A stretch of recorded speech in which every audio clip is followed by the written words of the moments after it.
Hello friends, नमस्कार। आप सभी कैसे हैं? उम्मीद करता हूं आप सभी बहुत ही अच्छे होंगे और पढ़ रहे होंगे, अपनी तैयारी को मजबूत करते होंगे। तो आज के इस सेशन में हम आपसे जुड़ेंगे यूरोपीय कंपनियों के आगमन के दृष्टिकोण पर। हमने पुर्तगाली को खत्म कर चुका, डच को हमने पढ़ लिया, इंग्लिश ईस्ट इंडिया कंपनी यानी अंग्रेजी को भी हमने पढ़ लिया। आज हम पिछले सेशन में हम इंग्लिश ईस्ट इंडिया कंपनी ये अंग्रेजी वाला पढ़ रहे थे और इसमें कुछ फैक्ट रह गया था, वीडियोज लंबा हो जा रहा था। उसी परिप्रेक्ष्य में आज हम अंग्रेजी में कुछ और भी फैक्ट बचे हुए थे, उनको भी आज हम कंप्लीट करेंगे इंग्लिश ईस्ट इंडिया कंपनी पर। और उसके बाद आ जाते हैं डेनिश पर, फिर फ्रांसीसी पर। इस तरह से हम एक एक करके हम सेशन को आगे की तरफ ले चल रहे हैं। बस आप सभी से एक अपील करते हुए गुजारिश करता हूं, ये गंगा एकेडमी मंच, ये प्लेटफॉर्म आप सभी का है और आप सभी इस मंच पर आइए, चैनल को सब्सक्राइब करें। सब्सक्राइब करते ही बगल में घंटी बन जाएगी, उसको भी ऑल पे प्रेस कर लीजिएगा, जिससे हर वीडियो पब्लिश होते ही सबसे पहले आपको वीडियो सबसे पहले मिले और कोई भी टॉपिक, कोई वीडियो आपसे छूटने ना पाए। और हर वीडियोस को देखिए और लाइक शेयर कमेंट के माध्यम से हमें प्यार और सपोर्ट दीजिए। हमारा आत्मबल, आत्मविश्वास, हौसला बढ़ाते जाइए और चैनल को इतना शेयर कर दीजिए व्हाट्सएप, फेसबुक, इंस्टाग्राम, ट्विटर इत्यादि हर सोशल साइट पर कि संपूर्ण भारत के हर घर, हर परिवार, हर सदस्य तक आप सब पहुंचा दीजिए। भारत के प्रत्येक नागरिक तक आप पहुंचा दीजिए गंगा एकेडमी को। और आप सभी से अपील करते हुए गुजारिश करता हूं कि आप सभी चैनल पर में शामिल होइए, चैनल में सदस्यता लीजिए, चैनल को सब्सक्राइब करके बगल में घंटी ऑल पे प्रेस कर लीजिए और लाइक शेयर कमेंट के माध्यम से हमारा आत्मबल, आत्मविश्वास, हौसला बढ़ाते जाइए। और आप सभी फटाफट चैनल से जुड़ते हुए चलिए। 1 लाख सब्सक्राइबर आप सब हमें दे दीजिए। हम आप सभी को तत्काल आप सभी के सामने एक व्हाइट बोर्ड के स्थान पे हम डिजिटल बोर्ड पर क्लासेस की शुभारंभ कर देंगे। बस आप सभी से यही अपील करता हूं, गुजारिश करता हूं कि चैनल पर फटाफट आप सभी सब्सक्राइब करते हुए शामिल होइए और 1 लाख सब्सक्राइबर हमें जल्दी से दे दीजिए, हम आपके साथ डिजिटल बोर्ड पर आना शुरू कर दें। तो चलिए, हम ज़्यादा समय नहीं इन्वेस्ट करते हैं, सीधे आज के टॉपिक में आते हैं। हम चल रहे थे आधुनिक भारत की तरफ, यूरोपीय कंपनियों का आगमन। भारत में यूरोपीय कंपनियों का आगमन कैसे होता है? यूरोपीय कंपनियों के आगमन में सबसे पहले आए थे पुर्तगाली।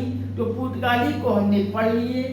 उस पुर्तगाली के बाद जिन यूरोपीय कंपनियों की आगमन होता है वे थे डच, और डच के बाद जिन यूरोपीय कंपनियों का आगमन होता है वे अंग्रेजी थे, यानी इंग्लिश ईस्ट इंडिया कंपनी थे, जिसको हमने इससे पहले वाले पार्ट में हमने शुभारंभ कर दिया था और कुछ फैक्ट इसके बचे हुए थे इंग्लिश ईस्ट इंडिया कंपनी को। तो आज के इस टॉपिक में हम इसको भी खत्म करेंगे। फिर अंग्रेजी के बाद हम डेनिश ईस्ट इंडिया कंपनी को देखेंगे, फिर उसके बाद फ्रांसीसी को देखेंगे। इस प्रकार को हम ये यूरोपीय कंपनियों के आगमन में ये चारों कंपनियों को हम समेट देंगे। तो चलिए, हम इंग्लिश ईस्ट इंडिया कंपनी में जो कुछ फैक्ट बच गया था उसको आज हम एक बार पूरा प्रिपेयर कर दें। तो हमने 1698 ईस्वी का एक समय है। 1698 ईस्वी में बंगाल का तत्कालीन सूबेदार कौन था? अजीम उस शान थे। 1658 ईस्वी में 1658 यानी 1698 एडी में बंगाल का एक तत्कालीन सूबेदार था। तो बंगाल का जो तत्कालीन सूबेदार था उसका क्या नाम था? तो नाम अजीम उस शान कौन था? बंगाल का तत्कालीन सूबेदार था। इन्होंने 1658 ईस्वी में सूटा नाटी, मैंने कल के सेशन में आपको बताया था, ये सूटा नाटी एक गांव का नाम है, दूसरा कालीकाटा, तीसरा गोविंदपुर। ये तीनों एक गांव है। इनके बारे में क्या क्वेश्चन बनता है जानते हैं। तो 1658 में बंगाल का सूबेदार अजीम उस्सान ने, एक गांव सूटानाती था, दूसरा कालीकाटा था, तीसरा गोविंदपुर था। ये तीनों एक गांव थे और इन तीनों गांवों की जो जमींदारी थी उसको अजीम उस्सान ने किसको दे दी?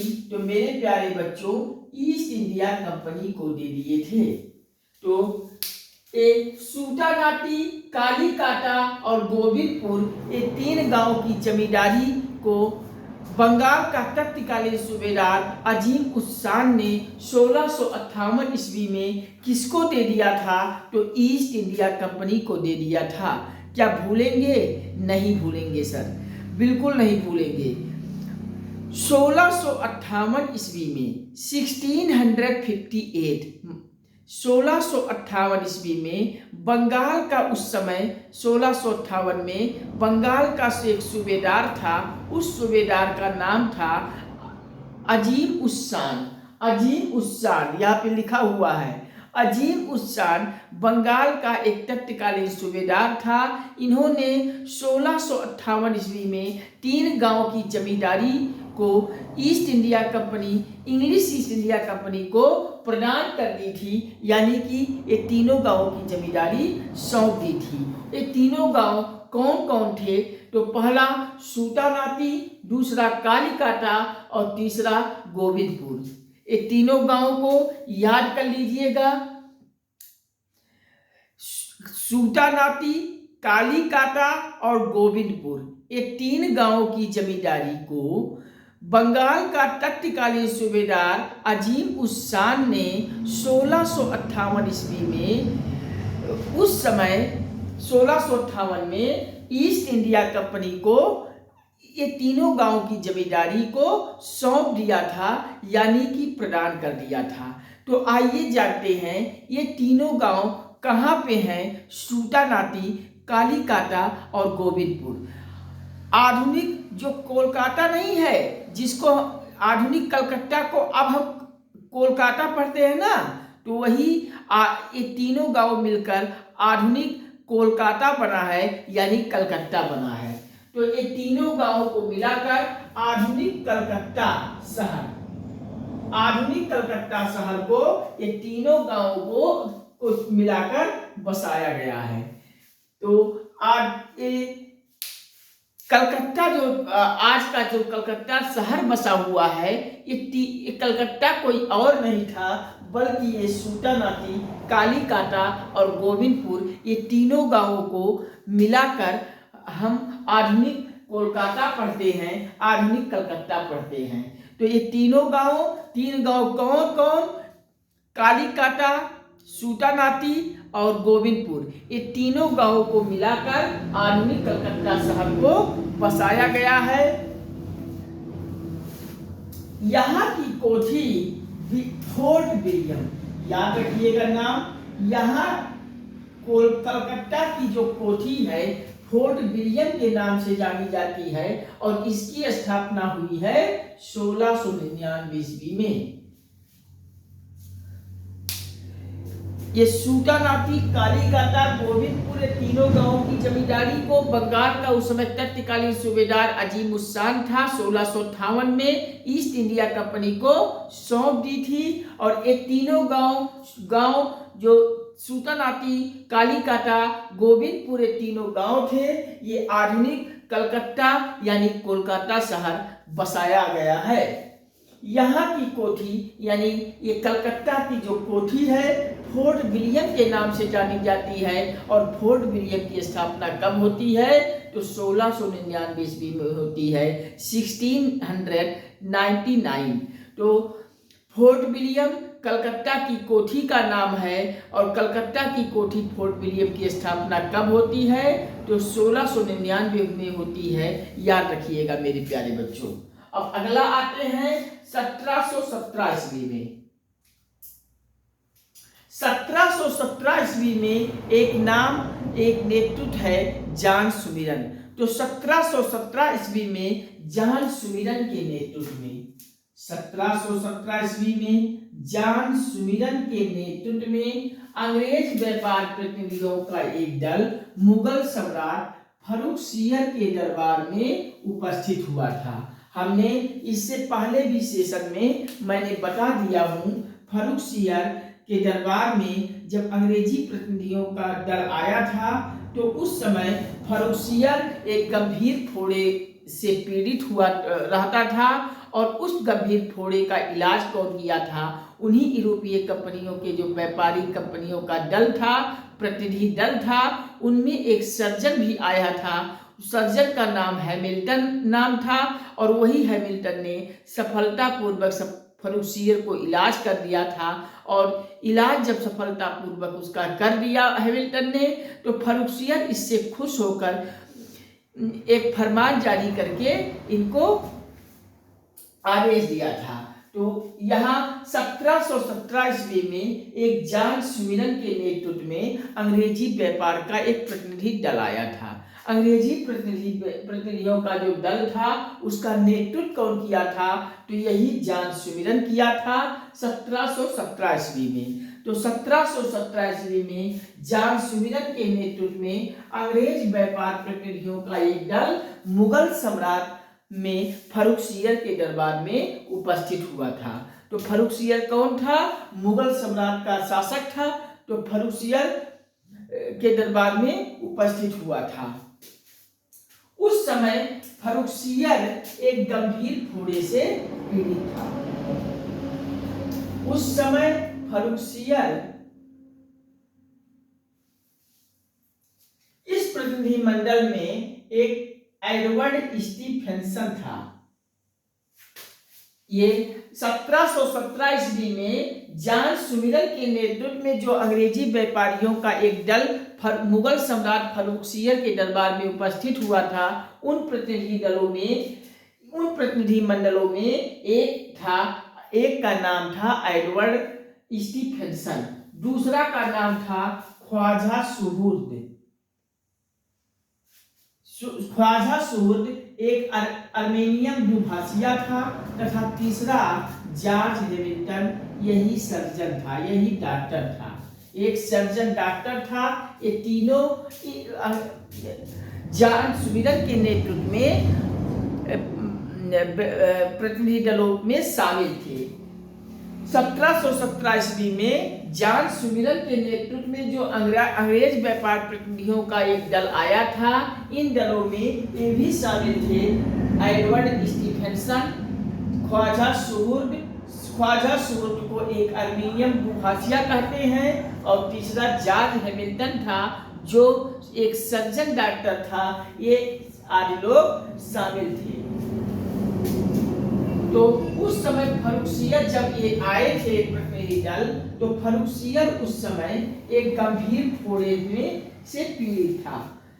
फर्रुखसियर को एक गंभीर फोड़ा हो गया था और उसी गंभीर फोड़े से फर्रुखसियर पीड़ित था, परेशान था, और उसका सफलतापूर्वक इलाज यही हैमिल्टन जो सर्जन डॉक्टर था इन्होंने कर दिया, तथा फर्रुखसियर इस प्रतिनिधि दल से खुश हुआ और खुश होकर इसी वर्ष यानी 1717 ईस्वी में ही कंपनी के नाम फर्रुखसियर ने एक फरमान जारी कर दिया। फरमान का मतलब होता है आदेश। तत्काल एक आदेश जारी किया फर्रुखसियर खुश होकर, जिसे इंग्लिश कंपनी के इतिहास में के रूप में प्रसिद्ध आर्म्स ने कंपनी के इतिहास का क्या कहा? Magna carta. कंपनी के इतिहास का मैग्ना कार्टा कहा। कंपनी के इतिहास को का मैग्ना कार्टा किसने कहा? आर्म्स ने कहा है। आर्म्स कौन है? इंग्लिश कंपनी के इतिहासकार के रूप में प्रसिद्ध है आर्म्स, और इन्होंने इस आदेश को, इस फरमान को कंपनी के इतिहास का मैग्ना कार्टा कहा। तो क्या मेरे प्यारे बच्चों भूलेंगे? बिल्कुल नहीं भूलेंगे। मैंने अभी आपको इंग्लिश ईस्ट इंडिया कंपनी में बताया कि 1658 एडी में 1658 एडी में बंगाल का एक तत्कालीन सूबेदार था। बंगाल का एक तत्कालीन सूबेदार था कौन? अजीम उस शान। अजीम उस शान कौन थे? बंगाल के तत्कालीन सूबेदार थे जो 1658 ईस्वी में 3 गांव की जमींदारी को ईस्ट इंडिया कंपनी को सौंप दी थी। वो 3 गांव कौन कौन थे? तो ये कालीकाटा था, सूटानाटी था और गोविंदपुर था। ये सूटानाटी, कालीकाटा और गोविंदपुर के ये तीनों गांव की जमींदारी को ईस्ट इंडिया कंपनी को प्रदान की थी। किसने? बंगाल के तत्कालीन सूबेदार अजीम उस शान ने। कब सौंपी थी? 1658 ईस्वी में। ये तीनों गांवों को मिलाकर आज हम आधुनिक कोलकाता कहते हैं, आधुनिक कलकत्ता बसा है। यही आधुनिक कलकत्ता ये तीनों गांवों को मिलाकर बसाया गया है। यहाँ की कोठी अर्थात कोलकाता की कोठी, कलकत्ता की कोठी का नाम है फोर्ट विलियम। तो फोर्ट विलियम की स्थापना कब होती है? तो 1699 ईस्वी में। आज के परीक्षा में खूब धड़ल्ले से पूछा जाता है कि फोर्ट विलियम की स्थापना कब होती है? तो फोर्ट विलियम की स्थापना 1658 ईस्वी में 1699 ईस्वी में होती है। 1699 ईस्वी में। तो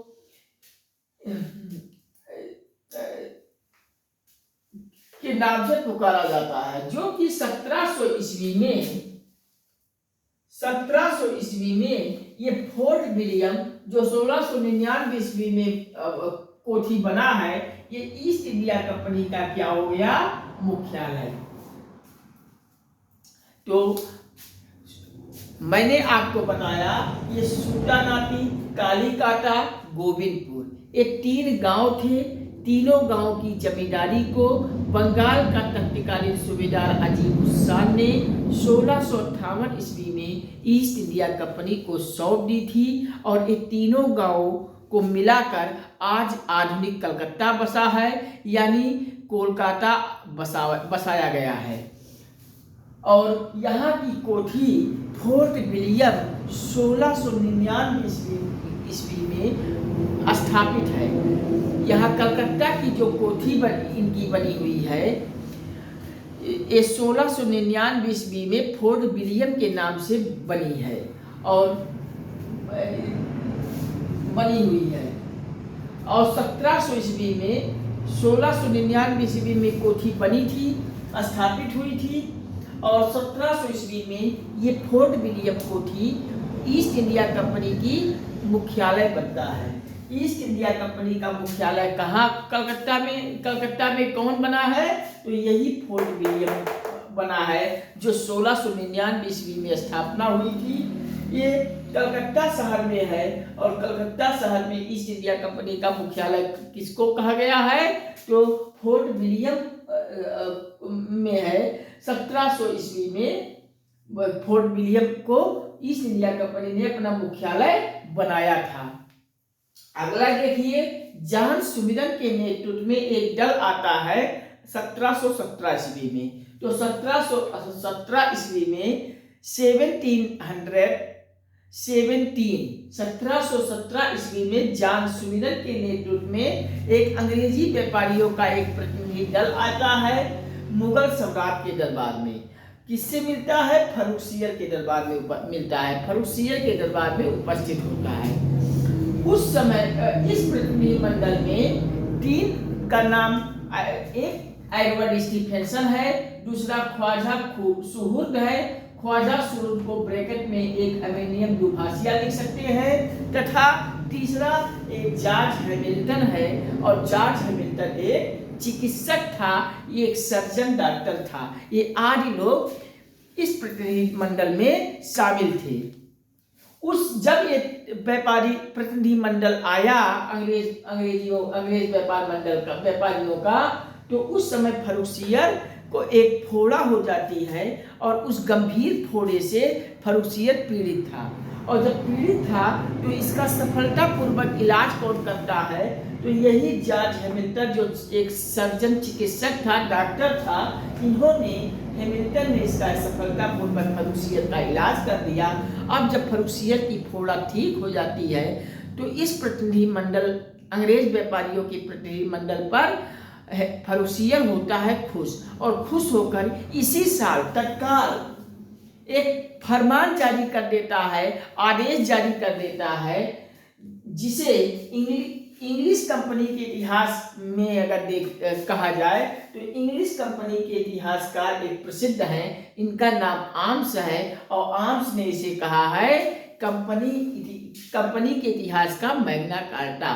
तो फर्रुशियत के द्वारा इस आदेश को अर्थात फरमान को जारी करने को आर्म्स ने क्या कहा है? तो कंपनी के इतिहास का मैग्ना कार्टा कहा है। अब आगे देखिए, इसी फरमान के अंतर्गत कंपनी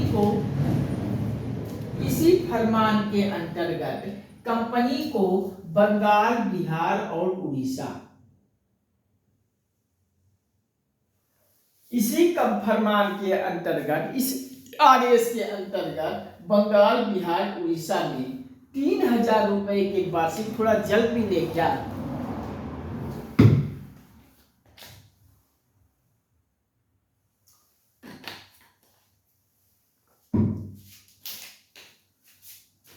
इसी आदेश यानी कि फरमान के अंतर्गत कंपनी को बंगाल, बिहार और उड़ीसा में 3000 रुपए के वार्षिक यानी सलीना के बदले एक कर मुक्त व्यापार के पुराने अधिकार को मान्यता प्रदान कर दी गई।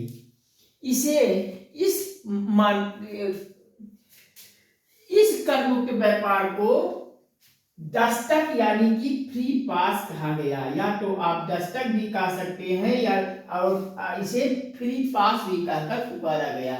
उल्लेखनीय है कि यह फरमान कालांतर में बंगाल के नवाब और कंपनी के बीच में संघर्ष का कारण बनता है।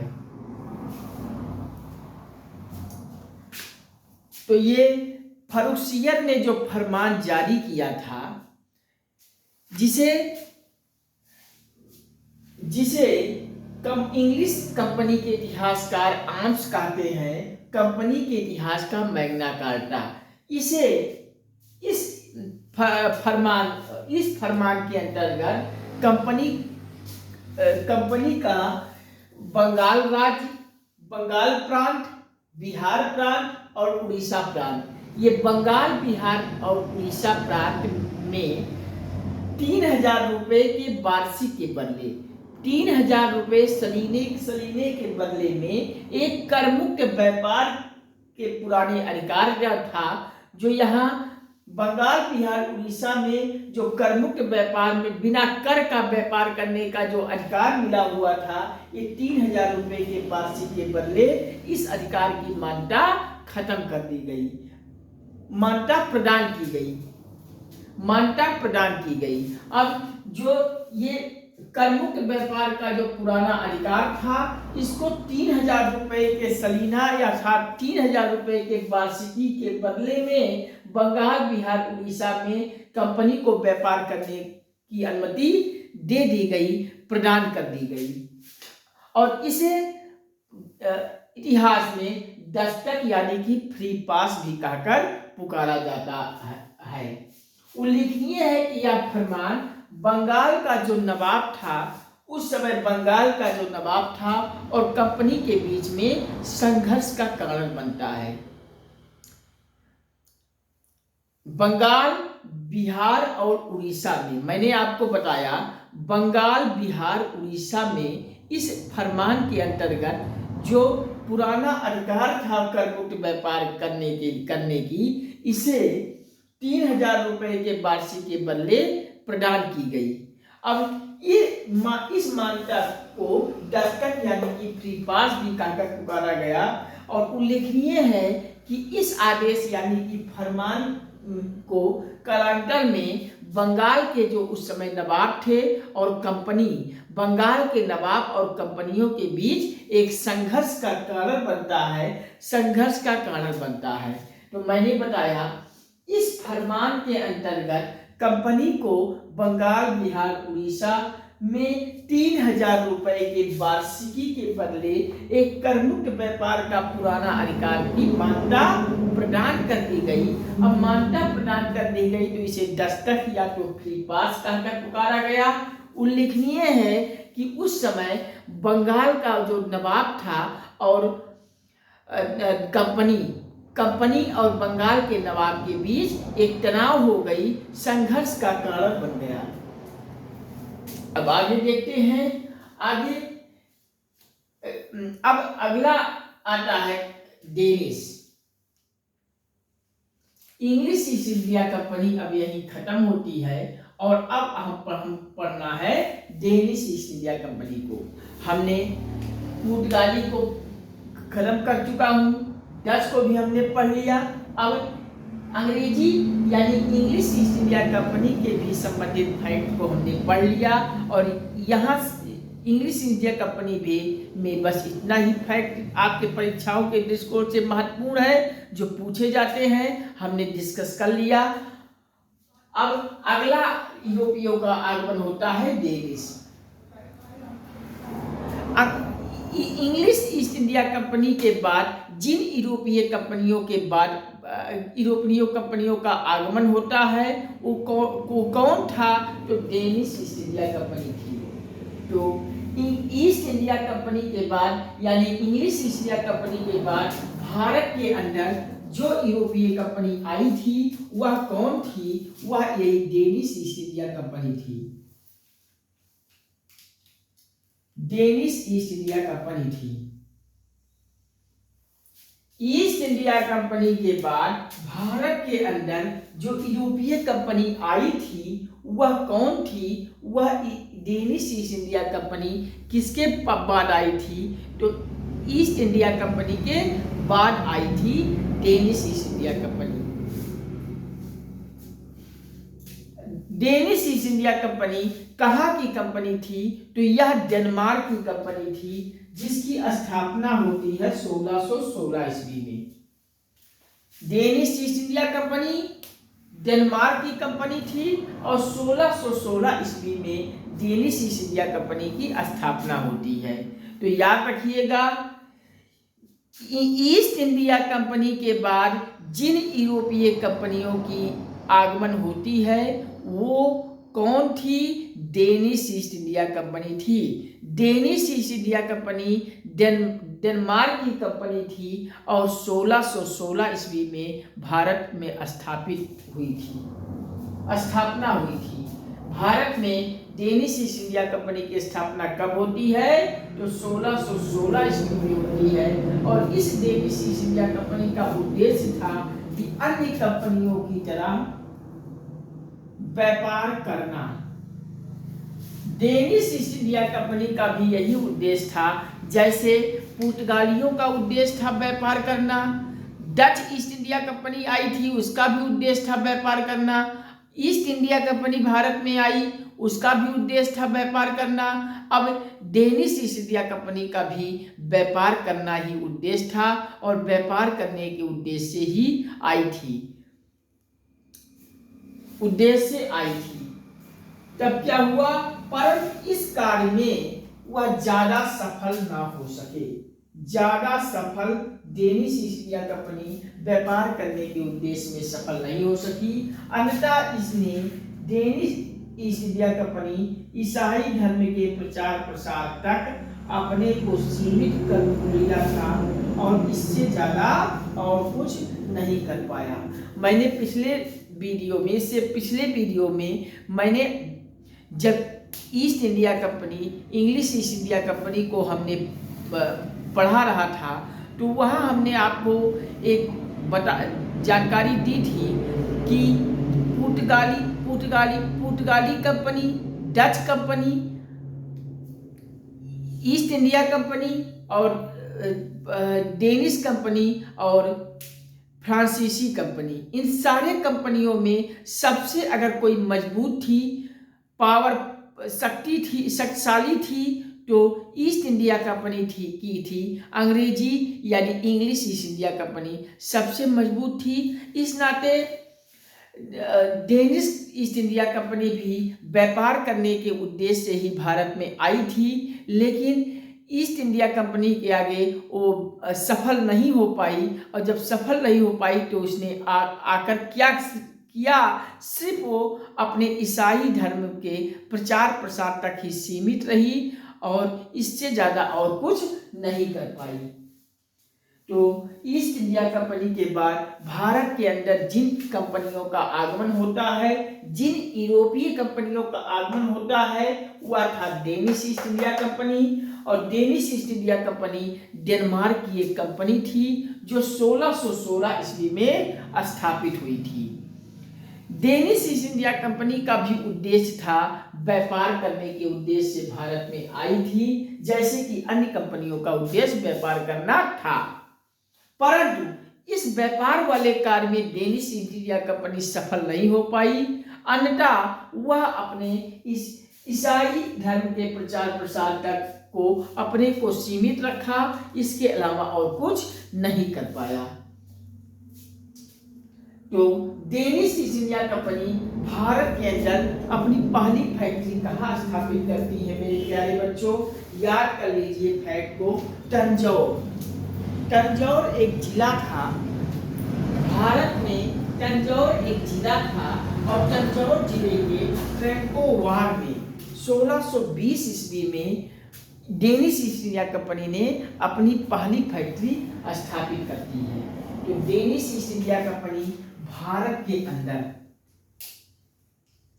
ये डेनिश ईस्ट इंडिया कंपनी ने भारत के अंदर अपनी पहली फैक्ट्री तंजौर जिले में स्थापित करती है। तंजौर में कहां? तो तंजौर में ट्रेंक्वेवार में स्थापित की। कब स्थापित की? 1620 ईस्वी में स्थापित की।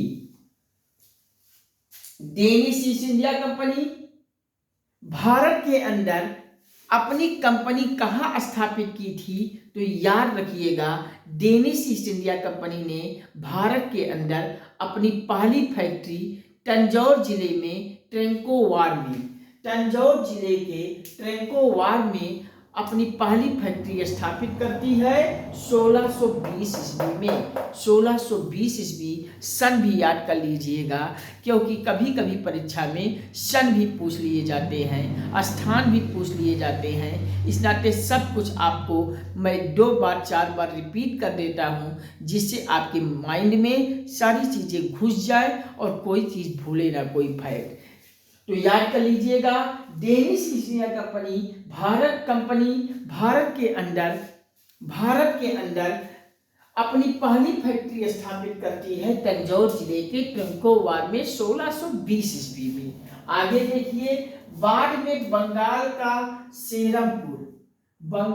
सेरमपुर या इसे श्रीरामपुर भी कहते हैं। बाद में बंगाल का एक स्थान है सेरमपुर या श्रीरामपुर में अपनी इन्होंने दूसरी फैक्ट्री भी स्थापित कर दिया। यानी डेनिश ईस्ट इंडिया कंपनी ने भारत में 2 फैक्ट्री की स्थापना की थी। एक फैक्ट्री की स्थापना 1620 ईस्वी में तंजौर जिले के ट्रेंकोवार में स्थापित करती है, जो डेनिश ईस्ट इंडिया कंपनी की पहली फैक्ट्री होती है। और दूसरी factory Danish East India company ने कहाँ स्थापित की थी? तो बंगाल में स्थापित की थी। बंगाल में श्रीरामपुर या सेरमपुर भी इसे कहते हैं। तो सेरमपुर या श्रीरामपुर कहाँ पे है? बंगाल में है। बंगाल के श्रीरामपुर या सेरमपुर में डेनिश ईस्ट इंडिया कंपनी ने अपनी दूसरी फैक्ट्री की भी स्थापना कर दी। तो सेरमपुर भारत के अंदर उसकी गतिविधियों का मुख्य केंद्र बना, जो 1645 ईस्वी में इस कंपनी ने अपनी सभी फैक्ट्रियां किसको दे दी? ब्रिटिश कंपनी को बेच दी।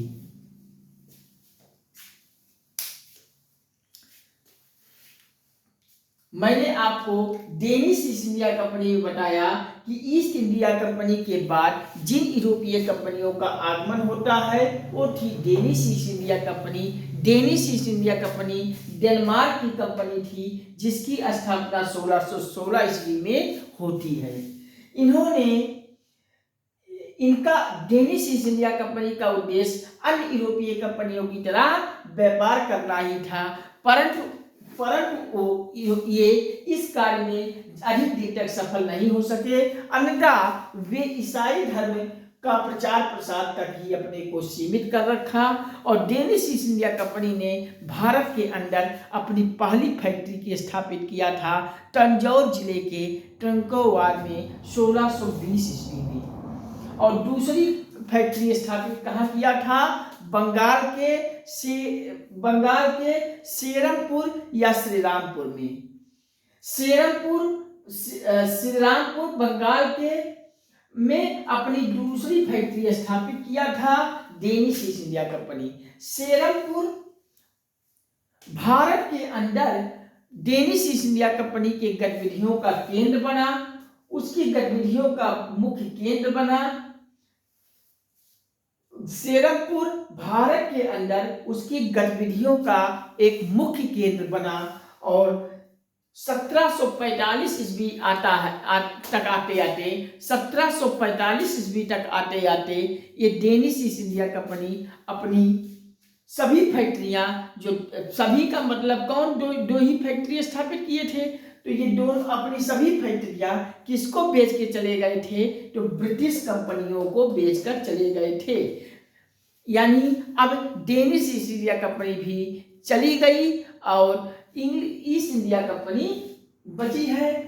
अब लास्ट में हमें पढ़ना है फ्रांसीसी ईस्ट इंडिया कंपनी, तो हेडिंग डालिए फ्रांसीसी ईस्ट इंडिया कंपनी। अभी तक मैंने आपको बताया इंग्लिश ईस्ट इंडिया कंपनी के फैक्ट्री में मैंने आपको रटवाया 1658 ईस्वी में बंगाल के तत्कालीन सूबेदार अजीम उस शान ने सूटानाटी, कालीकाटा और गोविंदपुर इस 3 गांवों की जमींदारी को बंगाल का सूबेदार अजीम उस शान ने 1658 में प्रदान की थी। किसको? ईस्ट इंडिया कंपनी को। इन तीनों गांवों को मिलाकर आधुनिक कोलकाता यानी कि कलकत्ता बसाया गया है। यहाँ की कोठी फोर्ट विलियम की स्थापना कब होती है? तो फोर्ट विलियम की स्थापना 1699 ईस्वी में होती है और जो कि 1700 ईस्वी में ईस्ट इंडिया कंपनी का ये मुख्यालय बनता है। तो यही fort William east India company का मुख्यालय बना कब? 1700 ईस्वी में।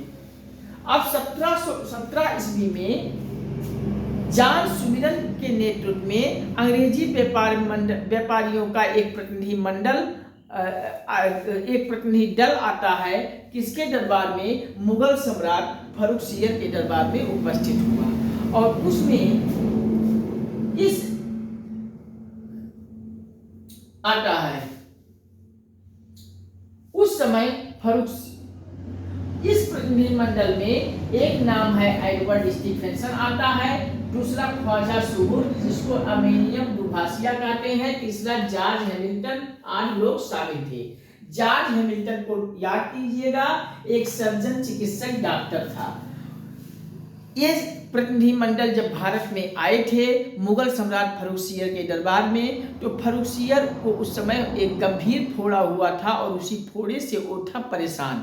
अब इन प्रतिनिधियों मंडल में जो जॉर्ज हैमिल्टन एक प्रसिद्ध चिकित्सक यानी कि डॉक्टर के रूप में आया था, तो उस डॉक्टर ने फर्रुखसियर के फोड़े का सफलतापूर्वक इलाज कर दिया और फर्रुखसियर का जब इलाज हो गया तो फर्रुखसियर खुश होकर इसी वर्ष फर्रुखसियर ने खुश हुआ और इसी वर्ष कंपनी के नाम एक फरमान यानी कि आदेश जारी कर दिया, जिसे इंग्लिश कंपनी के इतिहासकार के रूप में एक नाम याद रखिएगा, आर्म्स। आर्म्स ने इस फरमान को क्या कहा? कंपनी के इतिहास का मैग्ना कार्टा। कंपनी के इतिहास का मैग्ना कार्टा किसे कहा था? फर्रुखसियर के फरमान को तो ये इंग्लिश कंपनी के इतिहासकार आर्म्स ने कहा था। और इस फरमान के अंतर्गत कंपनी को बंगाल, बिहार, उड़ीसा की जो प्रांत थे, बंगाल, बिहार, उड़ीसा के प्रांत को 3000 रुपये के वार्षिक के बदले यहाँ करमुक्त व्यापार करने का जो पुराना अधिकार था, इसकी मान्यता प्रदान कर दी गई 3000 रुपये के वार्षिकी के बदले, और इसे दस्तक यानी कि फ्री पास कहकर पुकारा गया। उल्लेखनीय है कि यही फरमान कालांतर में एक बंगाल के नवाब बनाम कंपनी के बीच एक संघर्ष का कारण बनता है। अब हम आते हैं डेनिश ईस्ट इंडिया कंपनी। तो Danish East India company east India company के बाद जिन यूरोपीय कंपनियों की आगमन होती है वे कौन थे? तो यही डेनिश ईस्ट इंडिया कंपनी थी। Danish East India company Denmark की एक कंपनी थी जिसकी स्थापना 1616 ईस्वी में हुई थी। डेनिश ईस्ट इंडिया कंपनी का भी भारत में आने का यही उद्देश्य था जो अन्य कंपनियों की तरह व्यापार करना था। अन्य कंपनी जो कि व्यापार करने के उद्देश्य से भारत में के अंदर आए थे, वही उद्देश्य व्यापार का डेनिश ईस्ट इंडिया कंपनी का भी था, परंतु डेनिश ईस्ट इंडिया कंपनी इस कार्य में अधिक दिनों तक सफल नहीं हो पाए, ज़्यादा सफल नहीं हो सकी। अन्यथा डेनिश ईस्ट इंडिया कंपनी इसने ईसाई धर्म के प्रचार प्रसार तक ही अपने को सीमित कर लिया था, और डेनिश ईस्ट इंडिया कंपनी ने भारत के अंदर पहली फैक्ट्री की स्थापना कहाँ स्थापित की थी? परीक्षा में पूछा जाता है, याद कर लीजिएगा। तो डेनिश ईस्ट इंडिया कंपनी ने भारत के अंदर अपनी पहली फैक्ट्री की स्थापना किया था 1620 ईस्वी में तंजौर जिले के ट्रंक्वेवार में। तंजौर जिले के ट्रंक्वेवार में 1620 ईस्वी में डेनिश ईस्ट इंडिया कंपनी ने अपनी पहली फैक्ट्री की स्थापना की थी। और दूसरी फैक्ट्री की स्थापना डेनिश ईस्ट इंडिया कंपनी ने कहाँ स्थापित की थी? तो बंगाल का एक स्थान है सेरमपुर या श्री रामपुर। दोनों नाम याद कर लीजिएगा, परीक्षा में दोनों नाम पूछ लिया जाता है। तो बंगाल के श्री रामपुर या सेरमपुर में डेनिश ईस्ट इंडिया कंपनी ने अपनी दूसरी फैक्ट्री की स्थापना की थी। सेरमपुर भारत के अंदर काफी उसकी गतिविधियों का जो मुख्य केंद्र बना। सेरमपुर भारत के अंदर उसकी गतिविधियों का मुख्य केंद्र बना और 1745 ईस्वी आते जाते अंततः 1745 ईस्वी में डेनिश ईस्ट इंडिया कंपनी ने अपनी सभी फैक्ट्री ईस्ट इंडिया कंपनी को बेचकर भारत को छोड़ दिए, भारत से बाहर चले गए। अब Danish East India company Bharat से चले गए, किसको बेचकर? अपनी संपत्ति। तो ब्रिटिश कंपनी को बेचकर अपनी संपत्ति चले जाते हैं। कब चले जाते हैं? 1745 ईस्वी में। तो आप सब लिख लीजिए और वीडियोस को 2-4 बार देखकर समझते हुए लिख लीजिए पॉइंट को। आपके परीक्षा में ये सारे फैक्ट पूछे जाते हैं। तो चलिए आज का सेशन हम यहीं पे समाप्त करते हैं और इसके आगे अगले सेशन में हम पढ़ते हैं फ्रांसीसी ईस्ट इंडिया कंपनी। हेडिंग डाल लीजिए फ्रांसीसी ईस्ट इंडिया कंपनी, जो यूरोपीय कंपनियों के आगमन का लास्ट कंपनी है। तो फ्रांसीसी ईस्ट इंडिया कंपनी हेडिंग डाल के छोड़ दीजिए।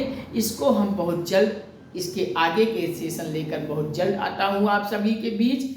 बस आप सभी से यही गुजारिश करता हूँ, यही आप सभी से अपील करता हूँ, हाथ जोड़ के करबद्ध प्रार्थना करता हूँ, साहित्य प्रणाम करता हूँ आप सभी को कि आप सभी चैनल को सब्सक्राइब कर लीजिए और सब्सक्राइब करते ही बगल में घंटी बन जाएगी, उसको भी आल पे प्रेस कर लीजिए और लाइक शेयर कमेंट के माध्यम से हमें प्यार और सपोर्ट दीजिए। हमारा आत्मविश्वास हौसला बढ़ाते जाइए।